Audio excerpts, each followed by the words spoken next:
Hey guys. I don't have my arms on. That's all right. How about that SummerSlam? How about that? Was that something? Wasn't that something? I noticed that these big two-night events they got nowadays at the big stadiums. Number one problem, they don't seem to be selling them out both nights in a row like they were a couple years ago. So maybe we should probably drop the stadium aspect. And they just seem to fill up the card with these uh 10-minute matches mostly, and then a bunch of commercials. I feel like I was mostly watching commercials interrupted by wrestling matches, except for the title matches, the main title matches, the both the nights. So I don't know, maybe that's something that they should work on. I don't know. Maybe that's something that Paul should probably take a look at the format sheet and make sure that they're streamlining the show so that it flows better. But obviously, that's impossible to do when the object of the show is to sell as many advertisements as humanly possible. Yeah, okay. But it was a SummerSlam. Yeah, the two title matches the first night. Bear with me here if you're not a wrestling fan. Just skip forward, okay?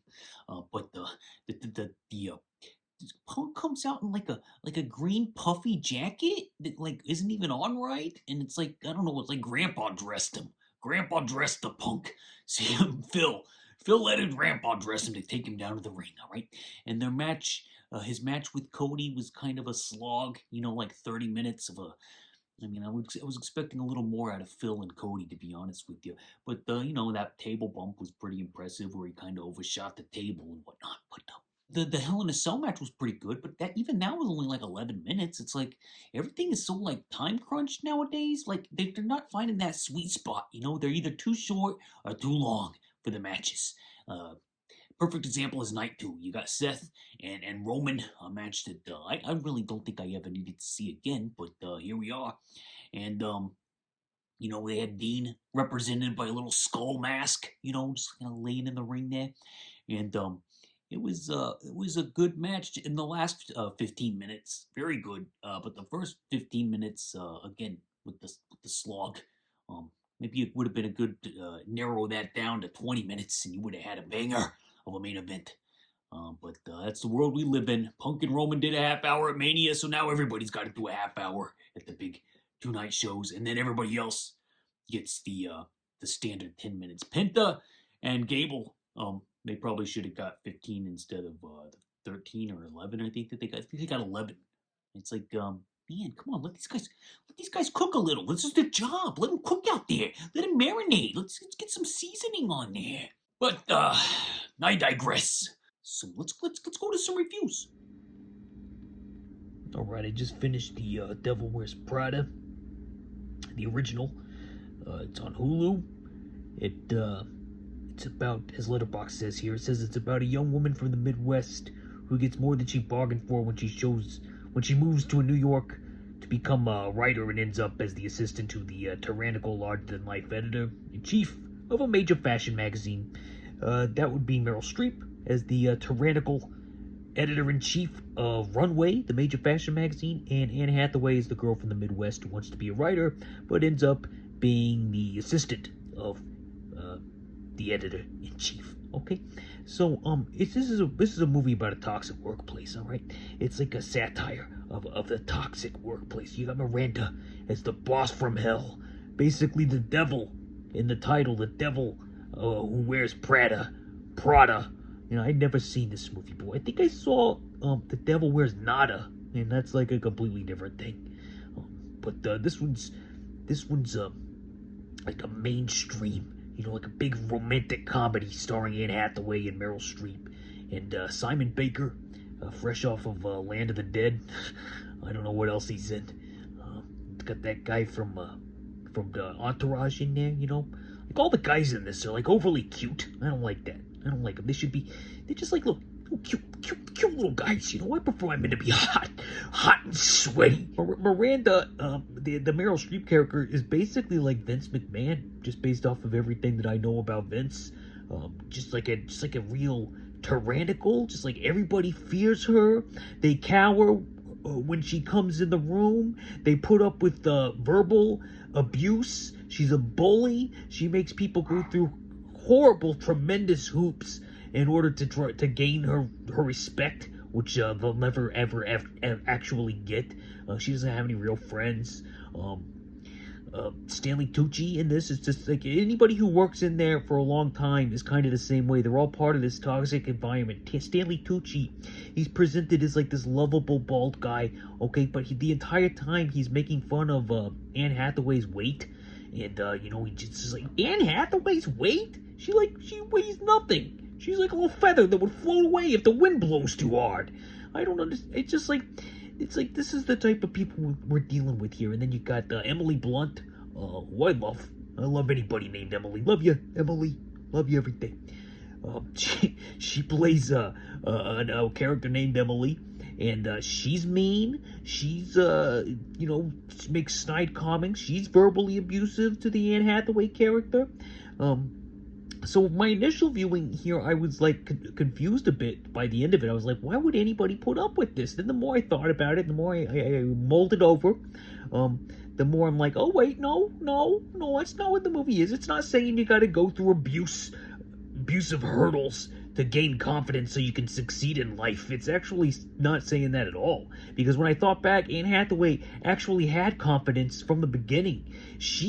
The thing is that she gets sucked up in this toxic work environment. She gets so wrapped up in it, and she thinks of it as the most important thing on the planet because of all the bells and whistles and prestige that come with this thing, that she doesn't realize just how, what she's doing to herself and the life around her and to her friends. She doesn't realize it. She gets sucked into it. She loses herself. She loses her self-image. She becomes something that she's not, okay? And that's what the movie's really trying to say. And while satirizing the toxic workplace, which is presented as like a cult, like Miranda's the cult leader and everybody else is the followers, and if you can't keep up, then you're the problem, all right? So you're gonna jump through hoops, you're gonna cut off your toes basically to keep this devil happy. This devil woman needs to be happy. She needs to be fed, and you need to put up with it. Like, she's gonna call you the wrong name, she's gonna throw her crap on your desk, she's gonna ask for things, and then in 10 minutes later she's gonna change her mind and ask you why you did what you did. This is abuse, and it's not always fun to watch, but the performances are so good that it's just hard not to watch, and the story is very engaging. I found myself engaged from start to finish. The soundtrack slaps, as they say. I don't know what half these songs are, but I enjoyed them. They worked very well with the movie. It's a very well-made film. There's a lot of things going on here. Let's see. I got some notes. I got Nigel. Let's see. Emily Blunt, like I said, she's very funny. She's probably the highlight of the film for me. I think she's great. This was 20 years ago. Can you believe that? Like, it's like 20 years ago, and she's like just now catching onto my radar. Where have I been? And I even saw that one, the Day Edge of Tomorrow, and I don't remember anything about it other than it's like Groundhog Day action movie style, and Emily Blunt is in it, but she's so good here. Christian, that's the Simon Baker character. He's a creep. Like, if you look at this in a modern lens, this guy is pushy. He's boundary, doesn't appreciate boundaries. He's like basically stalking her. When he kisses her in Paris, like 2 or 3 times, he doesn't ask for anything first. He just does it. Now, this is a thing that used to happen. This is a thing that used to happen in movies. But she's saying no. Simon Baker, she's saying no, and he keeps doing it. And then, basically, and she's also tipsy, and he's presented as like this prince type of character. But the movie saves this situation very well, I think. So it knows what it's doing. This is a smart movie, all right? This is a smart script. This is good. I don't know. It's good. What can I say? My final score is 3.5 thumbs. I initially had it at 3, like right off the bat, because I kind of misread the thematics of it. I was like, nobody in this is entertaining, and the person that I feel the most sorry for is that douchebag from Entourage. But in fact, as I mull it over some more, I'm thinking, no, she didn't grow. The character didn't start off unconfident and get confident because she got bullied in a toxic work environment. She started off confident, and she got sucked into a toxic work environment and lost her identity. And she had to see if she can get it back. All right, so 3.5 thumbs. I like it. I'm looking forward to watching the sequel, which just dropped. And I'm gonna edit that in here, and it's all gonna make sense. All right, I just got out of the screening room, which is technically this room. But I just watched The Devil Wears Prada 2, and here's my instant thoughts. I wrote some notes, and I got the letterbox synopsis here. Okay, so the tagline is "Icons reign forever." All right, and it says Andy Sachs returns to Runway as Miranda Priestley navigates a new media landscape and Runway's position within. The duo reconnect with former assistant Emily Charlton, now the head of luxury brand that possesses funding which could ensure Runway's survival. That's the basic premise. All right, Andy Sachs, as we remember, is played by Anne Hathaway. Miranda Priestley, the iconic Meryl Streep, who somehow is even better in this one, in my opinion, than she is in the first one. Because in the first one, she's terrifying. I find her like a Vince McMahon-style character, like a very toxic workplace satire, which isn't always fun to watch. It's actually rather unpleasant at times, but it's also, a very good film, very smart, sharply written, maybe even technically better than this one for some people. That's fine. But I'm going to tell you what, my enjoyment factor of this one was even more than the first one. All right, maybe it's a little too long. All right, okay, maybe it's technically 3.5 thumber, but the fact that the climax is the best part, and the fact that I kind of loved all these characters by the end of it, and it's a genuine feel-good movie in 2026, gives it an automatic 4 thumbs and a heart from Jeremy. All right, that's what I'm saying here. That's what I'm saying. All right, I liked it better than the first one. Okay, maybe it's recency bias. I don't know. Maybe it's just all the coffee I've had, and I'm feeling a little emotional and tender in the mornings. But I really did enjoy this. Here's a few notes that I have written down. We'll just go through them here. Miranda hanging up her own coat is hilarious to me, because in the first one she just tosses it on her assistant's desk very rudely, but it kind of illustrates what's going on here. Miranda is still trapped in that toxic mindset of the first film, but the world has evolved around her, so she has to kind of even though she's politically incorrect and she doesn't use the right terminology and she still does all the wrong things verbally, because she's she's an old person who lived in a different time, and it's hard for them to change, but she's doing her best. All right, she's doing her best. She's still the same Miranda. She's got the edges kind of sanded down a little bit, and that worked for me. It illustrated change, all right? How you have to change with the world around you, and when enough people, I think it's over 70% of people have to kind of revolve to a certain status quo where it forces you to maybe look at your personality traits, and maybe you're the one that needs to change along with it. And then people genuinely do. They see the error in their ways, and some people, maybe it's fake, of course, maybe they're putting on a facade, trying to rearrange that 70% so that it stretches over to their actual worldview.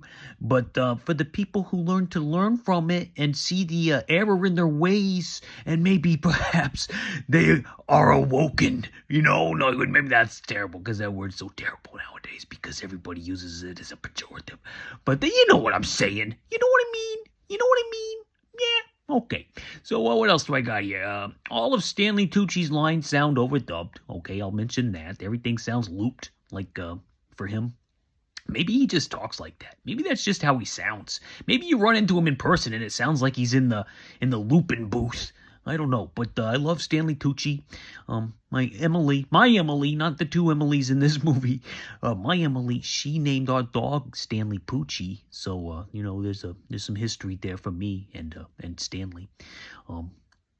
But yeah, 2026, I say, is and I don't mean this in a bad way, all right? I mean this in an aging gracefully style way. But 2026 is the year that everyone started to look old. Everybody from the early 2000s, mid 2000s, just they all kind of have the wear of the world on their faces, and that's fine. And a lot of them don't seem to be cosmetically manipulated. I mean, obviously, some of them are, but some of them just seem like they're aging gracefully, like Justin Theroux. He looks good. He looks like an older man now. And BJ Novak from The Office, he's looking like an older guy. Anne Hathaway looks great, but she looks older. Emily Blunt, she's had some work done, but she still looks great. I love Emily Blunt, and Meryl Streep is just timeless. She somehow looks younger in this than she did in the first one, and it doesn't look like she did anything. And she just has that timeless quality to her that just works. And she's so good in this, and I would personally nominate her for awards just because I love Meryl Streep, and she's so good in this. What else we got here in oh yeah, Peter, the guy who plays Peter, I don't know his name.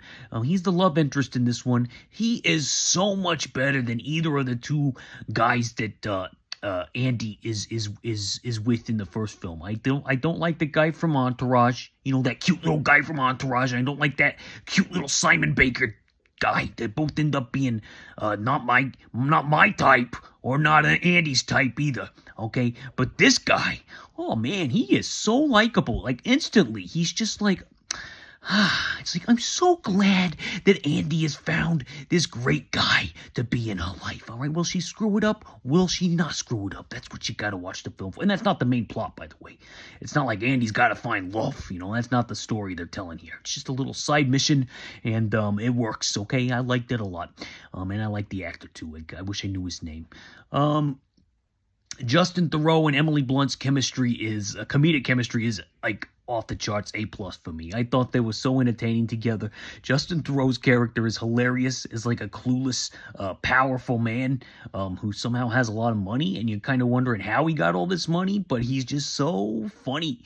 Very well done, and Emily Blunt and him just play off of each other like, just perfect screen comedic duo chemistry. I give their characters and performances an A+. They're just so good together. The Last Supper scene, Hathaway is wearing suspenders. That's all I'm going to say. And I think fashionable suspenders are to die for. Maybe I should get some for Emily. Maybe, she starts wearing some suspenders around the house. Some sparkly suspenders. That'd be fun. Maybe Emily would. Maybe she'd be down with that. I don't know. But yeah, this one has more of like, the first one has more like a satiric commentary on the toxic workplace, and this is more like a serious satiric commentary on workaholics and the price people pay for it. All right, and they may get rewards, all right, but the cost of being a workaholic is incalculable. So you got to remember who's around you, how you treat them, how you present yourself to them. It's all of that, and it's just a great theme to wrap a legacy sequel, because the first one's already 20 years old, if you can believe that. It's been 20 years. And I'm like, 2006, that was like 5 years ago, right? No, it was 20 years ago. All right, so we're all getting old. Old Jammy's getting old, and I don't know. I just thought this was very good. It was a genuine feel-good movie in 2026, so I give it 4 thumbs up and a heart on Letterboxd. I recommend The Devil Wears Prada. I'd recommend The Devil Wears Prada 2 even more. Okay? They're not perfect, but no movie is. Except for, Godfather 2, and Godfather 1, and Dog Day Afternoon, and One Flew Over the Cuckoo's Nest, and Jaws, but other than that, and Halloween, and all those other ones that I love, and Ed Wood, Zodiac, but no movie's perfect, all right? Now, Paris, Texas, Blue Velvet. No movie is perfect, and but this one's 4 thumbs and a heart. Yeah, okay. When I was thrifting this weekend, I put a little short up. I always feel so pressed for time on those, so I'm always like rushing through them. But here's what I found at a thrift shop. Okay, hold on a second. Here we go. I found this bad boy. Look at this. Look at this beautiful cover art. I found this bad boy at a thrift shop for, it says $4.97 there on the cover. But it was actually $40, okay? Somebody was reselling it for $40. I was like, oh, I need this. I remembered this cover from the horror section when I was a little boy. And I want this. I wanted it so bad. And then I said, okay, 40 is too much. I can't do it. I'm sorry, but I really want it. And then I went home. How you'd go home and, like, one time I missed out on getting a poster for a 70s adult film called, what was it called? Tobacco Rudy. And it was like $80, and I've been kicking myself ever since. I should have bought that. I'd love to have an adult picture poster down here. And it wasn't like a graphic one. It was just a real funny, like, exploitation, hicksploitation, adult softcore adult thing called Tobacco Rudy. But here we had the Incredible Melting Man, and I went home to the eBay and I looked it up, and I saw that an unwrapped, the only copy of this artwork that I could find, literally the only listing, was on eBay, factory sealed from the 80s. This is Vestron, as you can see there. Vestron, that's the same company that did Dirty Dancing, and that copy that's sealed is on eBay for $1,250. And I was like, holy crap. Why am I not seeing a lot of listings for this artwork? Where are they? Okay, so I was like, okay, that may be a gold mine. And I don't collect for reselling purposes. I collect for my own personal collection, my own personal enjoyment of the aesthetic of VHS tapes. And building a horror shelf is very difficult because everybody wants to build a horror shelf now. Even though I had the idea back in like 2009, and I even posted it on Facebook back then that I wanted a horror shelf, and I do have one, but it's not quite as in depth as the regular TV movies, VHS tapes. But here I found this one, and I was like, okay, I gotta go back. The thing could be worth some money, and I want it on my shelf. I really do. If I get desperate, maybe I'll sell it. But right now, I'm just so happy to have this. And what does it say? It says special effects by Academy Award winning Rick Baker. Okay, that's, I think it was for American Werewolf in London that he won for. And the effects on this are very, very good. You can see him in the back there melting. He's melting. That's his name, Steve, by the way. The Incredible Melting Man is named Steve. And there he is. And he is just a pile of goo. And here's what the back says. Let me read it to you, okay? He was the hero. Now he is the hunted. With spectacular special effects by Academy Award winner Rick Baker. He did American Werewolf in London, Thriller, and he says The Exorcist, but he was actually just an assistant on that, and he didn't really have much to do. And he had to apologize to Dick Smith for that getting out. He apologized to him because he felt like it was unwarranted. I don't think Dick Smith cared because he likes to share his knowledge. Dick Smith did the effects for The Godfather, by the way. It says it's a film of incredibly visual, spine-tingling horror. I can't see without my glasses. I am so blind. Hold on. It's the frightening story of an astronaut who returns from a space flight with an unknown disease that causes his flesh to melt. Colonel Steve West has just returned from an incredible history-making flight to Saturn when he is hospitalized with an ailment that baffles the entire medical community. Okay, and to stay alive, he must consume massive quantities of human flesh and blood. The infected and crazed Colonel West escapes from the doctor's supervision and hides in the neighboring community, where he begins a hunt for human flesh. He stalks the townspeople. The reign of terror has begun.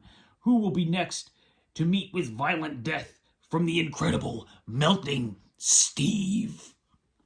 Okay, well, that whole plot description is probably longer than the actual script of the film. Okay, this is not a good movie. All right, I actually got it sitting at one thumb on Letterboxd. That's not good.